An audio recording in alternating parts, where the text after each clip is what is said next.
Hello दोस्तों, आप सभी का हमारे YouTube channel history with Idris Khan में आप सभी का स्वागत है। दोस्तों, जैसे कि आप सभी को पता है, हमारे यूट्यूब चैनल पर हिस्ट्री के जो मोस्ट इम्पोर्टेंट टॉपिक होते हैं, जिनसे एग्ज़ाम में बार बार क्वेश्चन पूछे जाते हैं और उन एग्ज़ाम में क्वेश्चन पूछे जाने की वजह से वो क्वेश्चन हमारे कन्फ्यूजन की वजह से या हमारा कॉन्सेप्ट क्लियर ना होने की वजह से वो क्वेश्चन गलत हो जाते हैं। अगर हम एग्ज़ाम की बात करें तो NTA, UGC net, TGT, PGT या स्टेट के जो पीसीएस या अदर स्टेट में जो भी एग्ज़ाम होते हैं, उन सभी एग्ज़ामों में कुछ पर्टिकुलर टॉपिक से बार बार क्वेश्चन पूछे जाते हैं और वो क्वेश्चन हमारे बार बार गलत होते हैं। इसके लिए हमने कई सारे वीडियो ऑलरेडी हमारे यूट्यूब चैनल पर अपलोड कर दिए हैं, जिनको अगर आप देखना चाहते हो उन सभी इम्पोर्टेंट टॉपिक्स के वीडियो को, तो आप प्लेलिस्ट में जाकर देख सकते हो। और इसके अलावा अगर आप दोस्तों चैनल पर नए हो तो चैनल को ज़रूर सब्सक्राइब कर ले, क्योंकि यहाँ पे आपको हिस्ट्री के जो इम्पोर्टेंट वीडियो होते हैं इम्पोर्टेंट टॉपिक के, वो सभी वीडियो बहुत ही आसान भाषा में ट्रिक के माध्यम से या इजी वे में हम बिल्कुल आसान तरीके से आपको समझाने की कोशिश करते हैं। इसके बाद अगर हम बात करें आज के वीडियो की, तो आज का वीडियो बहुत ही ज़्यादा इंपॉर्टेंट रहने वाला है। मॉडर्न हिस्ट्री में जैसे कि आप सभी को पता होगा, हर तरह के जितने भी जो भी एग्ज़ाम होते हैं जिनमें हिस्ट्री से क्वेश्चन पूछे जाते हैं, तो जहाँ से आदिवासी और जनजातीय आंदोलन से हर बार क्वेश्चन देखने को मिलता है। अगर एनटीए यूजीसी नेट की बात करें तो यहाँ से 1 से 2 क्वेश्चन हर बार देखने को मिलता है।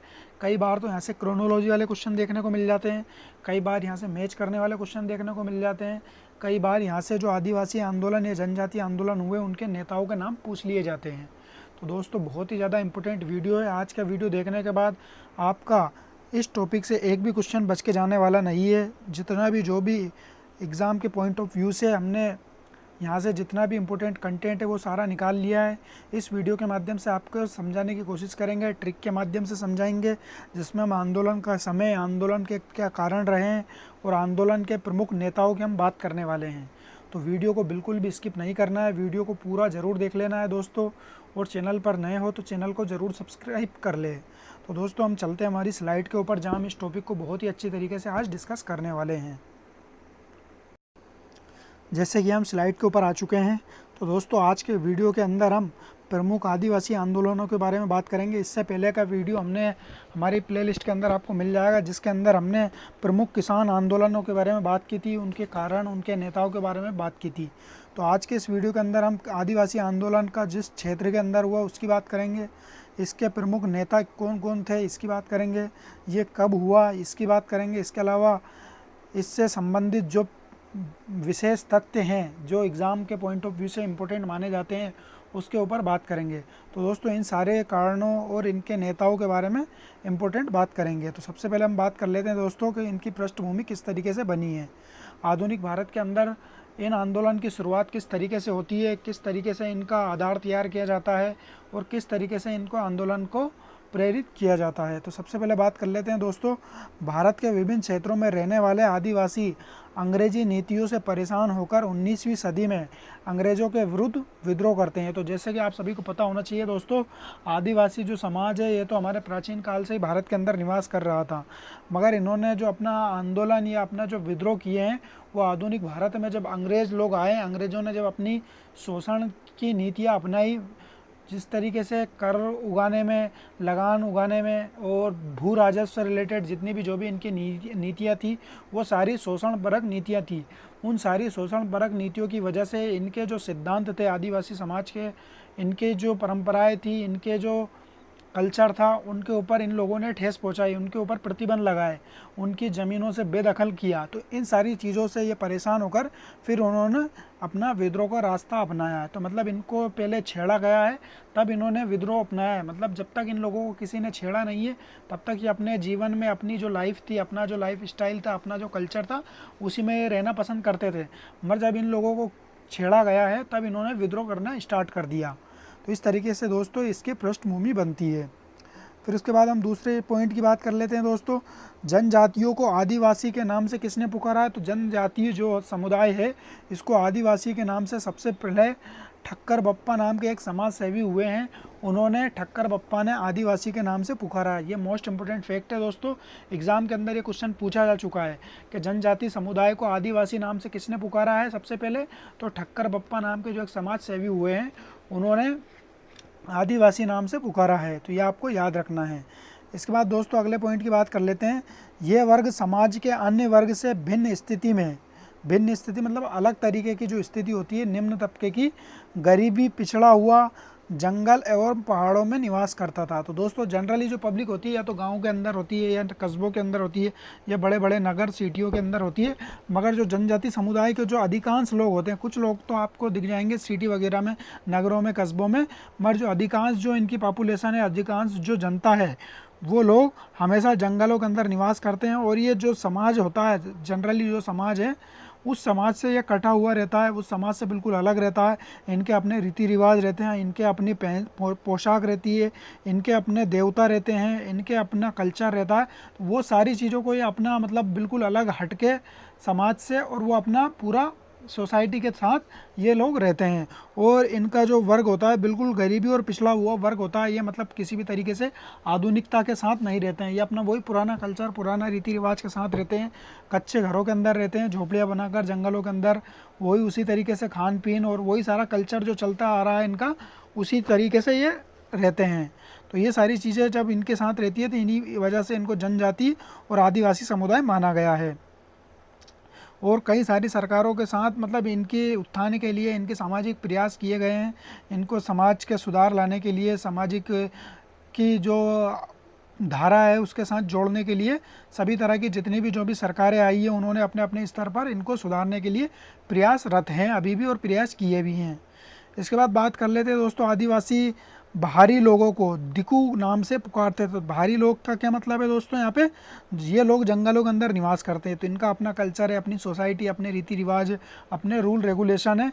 तो जब कोई बाहर का लोग मतलब सिटी का लोग या किसी दूसरे गांव का लोग या दूसरे समाज का लोग या दूसरे कल्चर का लोग जब इनके वहाँ जाता है तो इसको ये दिकू बोलते हैं, और ये उसको बर्दाश्त नहीं करते हैं, मतलब दिकू बोलते हैं, और ये उसको सूट नहीं करते, अपने साथ शामिल नहीं करते हैं, उसको अलग रखते हैं, तो ये उसको दिकू बोलते हैं। तो दिकू नाम से पुकारते हैं, किस किस को बोलते हैं, महाजन को, ठेकेदार को, जमींदार को और अधिकारी वर्ग को, और जितने भी जो भी लोग होते हैं उन सभी को ये दिकू बोलते हैं, मतलब ये अपने से अलग रखते हैं उन लोगों को, अपनी समाज में वो शामिल नहीं करते हैं। तो ये सारी चीज़ें आपकी क्लियर हो गई होगी दोस्तों। ये अंग्रेजी नीतियों से परेशान थे, इनको आदिवासी किसने कहा, ठक्कर बप्पा ने कहा है। और ये गरीबी और पिछड़ा हुआ वर्ग जो जंगल के अंदर निवास करता था और बाहर के लोगों को ये दिकू बोलते थे। ये चारों चीज़ें आपकी क्लियर हो गई होगी दोस्तों। इसके बाद दोस्तों इनके आदिवासी आंदोलन की अब शुरुआत हो जाती है। किस तरीके से आदिवासी आंदोलन की शुरुआत होती है हम देख लेते हैं। सबसे पहले आंदोलन की अगर बात करें दोस्तों तो चुआर विद्रोह, चुआर विद्रोह जिसको हो विद्रोह भी कहा जाता है। तो यहाँ पे आपका सबसे मोस्ट इंपोर्टेंट फैक्ट हो जाता है हो विद्रोह और या चुआर विद्रोह। तो ये चुआर विद्रोह को ही हो विद्रोह भी कहा जाता है। और ये कब होता है दोस्तों, 1768 से लेके तो 1772 ईस्वी के मध्य। तो अब इसको अभी डेट को अभी आपको याद रखना है। तो डेट को याद रखने में सबसे ज़्यादा प्रॉब्लम ये होती है कि डेट को अब याद कैसे रखें। तो दोस्तों डेट को याद रखने का कोई ट्रिक या कोई फंडा तो नहीं है, बस आपको इस तरीके से याद रखना कि इसके पैरेलल जो कोई घटना घटती है, इसके साथ में जो कोई घटना घटी हुई है, जैसे कि आधुनिक भारत में बहुत सारी चीज़ों की डेट्स साथ साथ चलती रहती है। तो उन सभी डेट्स को अगर हम याद रखते हैं, जैसे कि बहुत सारी डेट्स तो हमको याद रहती है, उसी के पैरेलल जैसे कोई सा विद्रोह है, कोई सी दूसरी घटना घटी है तो उसकी डेट हमको याद नहीं रहती है, मगर हम उसी एक डेट के साथ जब दो घटनाओं को लिंक कर लेंगे तो हमको दोनों घटनाएं याद रह जाएगी। तो आपको किस तरीके से याद रखना है दोस्तों, ये जो आंदोलन हुआ है, ये जो विद्रोह हुआ है, ये वॉरेन हेस्टिंग के समय, जैसे कि आप सभी को पता होना चाहिए दोस्तों, वॉरेन हेस्टिंग के समय आपको रेगुलेटिंग एक्ट आता है 1772-73 के अंदर। तो 1772-73 के लगभग ही चुआर विद्रोह होता है। तो इस तरीके से आपको याद रखना है दोस्तों, वॉरेन हेस्टिंग के समय ही आपको ये विद्रोह देखने को मिलता है। अब इसका स्थान कौन सा था दोस्तों, ये विद्रोह कहाँ हुआ था, तो ये हुआ था बंगाल के मेदिनीपुर ज़िले में। तो ये बंगाल के अंदर, जिस तरीके से आपको पता होना चाहिए कि जो हमारी ब्रिटिश ईस्ट इंडिया कंपनी थी, ये बंगाल के अंदर आकर सबसे ज़्यादा अपना उत्पात मचाती है, सबसे ज़्यादा शोषण वहीं पे करती है, सबसे ज़्यादा लोगों के साथ बुरा बर्ताव वहीं पे करती है। तो जहाँ पे सबसे ज़्यादा बुरा बर्ताव होता है, जहाँ पे सबसे ज़्यादा लोगों को परेशान किया जाता है, वहीं पे सबसे ज़्यादा विद्रोह होते हैं। तो ये नॉर्मल सी बात है दोस्तों। तो सबसे पहले जब सबसे ज़्यादा जहाँ पे लोगों को परेशान किया गया वहीं पे सबसे पहले विद्रोह हुआ है। तो चुआर विद्रोह जो है दोस्तों, आधुनिक भारत के अंदर जितने भी आदिवासी विद्रोह हुए हैं उनमें सबसे पहला विद्रोह माना जाता है। तो ये बंगाल के मेदिनीपुर के अंदर हुआ है। कब हुआ है? 1768 से 1772 के मध्य। और किसके समय, मतलब किस गवर्नर के समय हुआ है? लॉर्ड हेस्टिंग, जो वॉरेन हेस्टिंग है उनके समय हुआ है। और इसके नेता कौन थे दोस्तों? तो राजा जगन्नाथ तथा दुर्जन सिंह। तो इसको भी हमने याद रखने की ट्रिक याद रखी है दोस्तों कि जो चुआर है, तो चुआर से आपको किस तरीके से याद रखना है दोस्तों? चोर याद रखना है। जो चोर जो लोग होते हैं दोस्तों, ये दुर्जन होते हैं। एक तो चोर भी दुर्जन होता है। दुर्जन मतलब दोस्तों जो पाप का भागीदारी, हालांकि मतलब निरंकुश और बिल्कुल किसी भी तरीके से कोई दया भाव नहीं होता उसके दिल में, वो चोर होते हैं। और राजा, राजा होता है, राजा के दिल के अंदर भी कोई मतलब दया भाव नहीं होता है, वो भी निरंकुश होता है। तो राजा और चोर जो होते हैं वो दोनों दुर्जन होते हैं। तो इस तरीके से आपको याद रखना है दोस्तों। तो चोर से चोर का दुर्जन, तो दुर्जन आपका जो है नेता माना जाएगा। तो चुआर विद्रोह के जो नेता कौन कौन है? राजा जगन्नाथ है और दुर्जन सिंह है। तो ये दोनों दुर्जन है, इस वजह से चुआर विद्रोह हुआ है। तो इस तरीके से आप रिलेट कर लोगे तो आपको याद रह जाएगा। बाकी मतलब और कोई इसकी ट्रिक तो हम निकालेंगे तो और ज़्यादा मतलब आपको ऐसा नहीं हो जाए कि ट्रिक याद रखने के लिए भी आपको ट्रिक याद करना पड़े। तो इस तरीके की चीज़ें नहीं है, बस कीवर्ड के माध्यम से समझ जाओगे तो ये आपके लिए ज़्यादा हेल्पफुल रहेगा। इसके बाद दोस्तों कारण की बात कर ले, तो कारण अगर हम देखें दोस्तों, जितने भी जो भी आदिवासी आंदोलन हुए हैं, सारे आदिवासी आंदोलनों के कारण से रिलेटेड क्वेश्चन कम ही बनता है। तो आपको बस कारण इस तरीके से याद रखना है कि जितने भी जो भी आदिवासी आंदोलन हुए, सभी का साथ शोषण हुआ है, सभी के साथ भू राजस्व में वृद्धि हुई है, सभी के साथ लगान में वृद्धि की गई है, सभी को बहुत तरीके से सताया गया है, शोषण किया गया। तो ये सारे सामान्य कारण है जितने भी जो भी आदिवासी आंदोलन हुए हैं सभी के।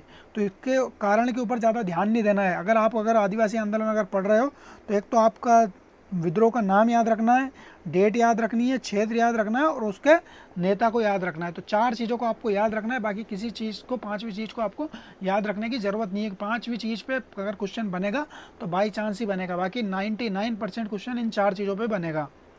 इसके बाद दोस्तों घटना की बात कर लेते हैं, तो कारण की बात कर लेते हैं। सबसे पहले हम देख लेते हैं दोस्तों, चुआर विद्रोह हुआ है 1768 से 72 में मेदिनीपुर बंगाल में। राजा जगन्नाथ और दुर्जन सिंह इसके नेता थे। कारण क्या था?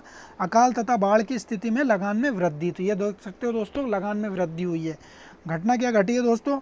इलाके को उजाड़ दिया गया। मतलब जब ये चुआर विद्रोह हुआ है तो चुआर विद्रोह के जो आदिवासी लोग थे इन्होंने इलाके को उजाड़ दिया तथा कंपनी के लगान देना बंद कर दिया तथा विद्रोह लगभग 30 वर्षों तक चलता रहा। तो ये 30 वर्षों तक चलता रहा। मतलब ये शुरुआत जो मेन विद्रोह हुआ था ये 68 से 72 तक, मतलब छुटपुट जो विद्रोह हुआ है वो 30 वर्षों तक चलता रहा। इसी तरह का विद्रोह छोटा नागपुर के सिंध भूमि के अंदर भी जनजातियों के द्वारा किया जाता है। तो ये सारी चीज़ें आपकी क्लियर हो गई होगी दोस्तों। तो यहाँ आपको लॉर्ड वॉरेन हेस्टिंग के समय ये विद्रोह हुआ है। और चुआर विद्रोह को किस तरीके से याद रखना है दोस्तों? राजा और चोर दोनों दुर्जन होते हैं। तो इस तरीके से आपको याद रखना है दोस्तों। चोर जो होता है, चोर से आपको याद रखना है, चोर जो होता है वो दुर्जन होता है। इसके बाद आगे चलते हैं दोस्तों, अगले विद्रोह की बात कर लेते हैं, पोलीगर विद्रोह। तो पोलीगर विद्रोह जो हुआ है दोस्तों, आप सभी को पता होना चाहिए। पोलीगर विद्रोह 1801 से 1805 के मध्य हुआ है। ये कहाँ पे हुआ है, किस स्थान पर हुआ है? ये डिंडीगुल तथा मालाबार तट पे हुआ है। डिंडीगुल और मालाबार तट कहाँ है दोस्तों? दक्षिण भारत के अंदर जो तमिलनाडु वाला इलाका है वहाँ पे ये विद्रोह हुआ है। मालाबार तट जो है आपको केरल के अंदर देखने को मिल जाएगा। तो वहाँ पे दोनों जगहों पे ये हुआ है। और इसके नेता कौन थे दोस्तों? वीर पी कट्टावामन जो इसके नेता थे। तो इस तरीके से आपको याद रख लेना दोस्तों। पोलीगर विद्रोह जो है डिंडीगुल और मालाबार में हुआ है। तो मालाबार के अंदर अगर ये विद्रोह हो रहा है तो वहीं के नेता होंगे। तो वहीं के नेता आपको समझ में आ गया होगा, वीर कट्टावामन जो है इसके नेता थे। कारण क्या था दोस्तों इस विद्रोह का? अंग्रेजों द्वारा भूकर व्यवस्था में जब बढ़ोतरी कर दी जाती है तो उसके खिलाफ विद्रोह कर दिया जाता है। तो कारण सबके सामान्य है, कारण पे ज़्यादा ध्यान नहीं देना है। यह विद्रोह टीपू सुल्तान की हार के बाद शुरू होता है दोस्तों। तो टीपू सुल्तान की हार के बाद किस तरीके से शुरू होता है दोस्तों? तो आपको याद रखना है, टीपू सुल्तान को हराया किसने था? तो लॉर्ड वेलेज अली ने हराया था। और लॉर्ड वेलेज अली ने अगर हराया है तो लॉर्ड वेलेज अली के समय ये विद्रोह होना है। तो इस तरीके से आपको याद रख लेना है दोस्तों। जो पोलीगर विद्रोह हुआ है टीपू सुल्तान की हार के पश्चात यहाँ के जो लोग थे उन लोगों के ऊपर अंग्रेज़ों ने कब्जा कर लिया और कब्जा करने के बाद यहाँ के लोगों के ऊपर लगान में वृद्धि कर दी, करों में वृद्धि कर दी। तो उस वृद्धि के पश्चात यहाँ के लोगों ने विद्रोह कर दिया। तो इस तरीके से आपको याद रखना है दोस्तों। इसकी विशेष जानकारी क्या है कि टीपू सुल्तान के हार के पश्चात ये विद्रोह होता है। टीपू सुल्तान को किसने हराया? लॉर्ड वेलेस अली ने हराया है। और लॉर्ड वेलेस अली के समय पोलीगर विद्रोह होता है। तो इस तरीके से आपको घटनाओं को कनेक्ट कर लेना है। और पोलीगर विद्रोह कहाँ हो रहा है दोस्तों? डिंडीगुल और मालाबार में। और मालाबार के नेता कौन है? वीर पी कट्टावामन। तो दोस्तों वीर पी कट्टापामन किस तरीके से याद रखना है दोस्तों? टीपू सुल्तान जो थे ये वीर थे, तो इनके पश्चात ही वीर कट्टावामन वीर बन जाते हैं। इसके बाद दोस्तों अगले विद्रोह की बात कर लेते हैं, दीवान वेलुई थम्पी का विद्रोह। तो ये सारे सीक्वेंस में है दोस्तों। अगर आप सीक्वेंस में अगर याद रखना चाहते हो तो ये सीक्वेंस में लगा रखा है, मतलब एक के बाद एक विद्रोह हो रहा है, तो सीक्वेंस में ये विद्रोह है। तो दीवान वेलुई थम्पी का विद्रोह हुआ है दोस्तों 1808 से तो 1809 के मध्य हुआ है। और ये भी लॉर्ड वेलेस अली की जो सहायक संधि होती है उसी से परेशान होने के बाद ये विद्रोह होता है। तो ये कहाँ होता है दोस्तों? केरल के अंदर होता है। और नेता कौन है? दीवान वेलुथम्पी विद्रोह का नेता ही वेलुथम्पी होते हैं दोस्तों। ये दीवान होते हैं और उन्हीं के नाम पे ये विद्रोह होता है 1808 में 9 में। कारण क्या होता है दोस्तों? त्रावणकोर जो इलाका है केरल के अंदर, वहाँ के राजा होते हैं। उन राजा को लॉर्ड वेलेस अली के द्वारा सहायक संधि स्वीकार करने के लिए उन पर दबाव बनाया जाता है। तो जब दबाव बनाया जाता है दोस्तों तो वो मना कर देते हैं। और जब मना कर दिया दोस्तों तो अंग्रेज़ों ने उनको अपदस्थ कर दिया, मतलब ज़बरदस्ती करके उनको पद से हटा दिया जाता है। जब उनको पद से हटा दिया जाता है त्रावणकोर के राजा को, तो उसके पश्चात दोस्तों इनके जो दीवान होते हैं वो इसको विद्रोह कर देते हैं। और विद्रोह किस तरीके से होता है दोस्तों? इसमें जो अंग्रेज़ों की जो सेना होती है उसी सेना की एक बटालियन होती है, नायर बटालियन। तो नायर बटालियन दोस्तों यहीं की होती है केरल की, वो सबसे पहले विद्रोह कर देती है। और इस विद्रोह के लिए दोस्तों फ्रांस तथा अमेरिका ने भी सहायता के लिए संपर्क साधा था। मतलब यहाँ के जो लोग थे केरल वाले, उन्होंने फ्रांस जो फ्रांसीसी कंपनियां थी वहीं पे भारत के अंदर, उनसे भी सहायता मांगी और अमेरिका में से भी सहायता मांगी थी। ये विशेष तथ्य माना जाएगा। और जब नायर बटालियन ने जब इस विद्रोह को शुरू कर दिया तो उसके पश्चात दीवान वेलुथम्पी भी इस विद्रोह से मिल जाते हैं। और इस विद्रोह की प्रवृत्ति का आधार दोस्तों 1857 का जो विद्रोह हुआ है उससे उसका पूर्वगामी माना गया। क्योंकि उसका पूर्वगामी किस तरीके से माना गया दोस्तों?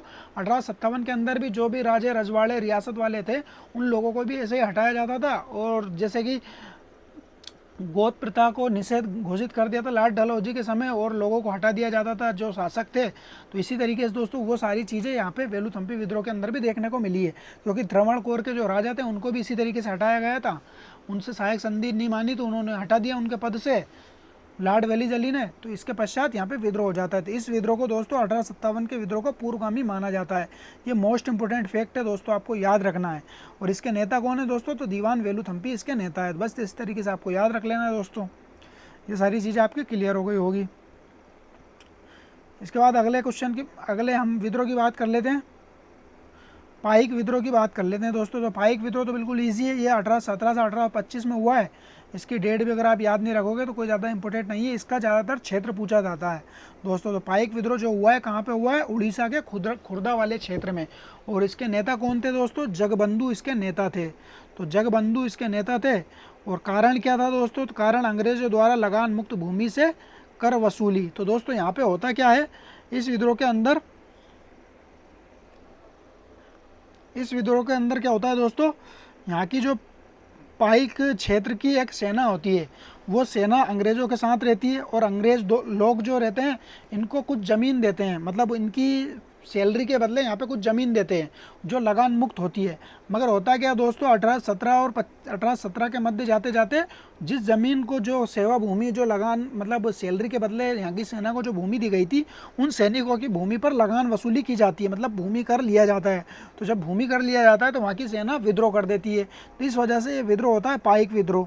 तो और पाइक विद्रोह खुर्दा के राजा जो थे वहाँ के, उन्होंने भी इस विद्रोह का समर्थन किया है। तो दोस्तों पाइक विद्रोह उड़ीसा के अंदर होता है और उड़ीसा के जो सैनिक होते हैं वो इस विद्रोह को करते हैं। अपनी जो भूमि होती है उससे, जो कर मुक्त भूमि होती है उससे कर वसूली की जाती है। इसके पश्चात वो लोग विद्रोह करते हैं। अब पाइक विद्रोह को आपको किस तरीके से याद रखना है दोस्तों? पाइक विद्रोह में दोस्तों आपको जो इसके जो नेता है दोस्तों जगबंधु है। तो जगबंधु जो है पाइक विद्रोह के नेता है। और इस तरीके से याद रखना है दोस्तों, यहाँ पे जगबंधु को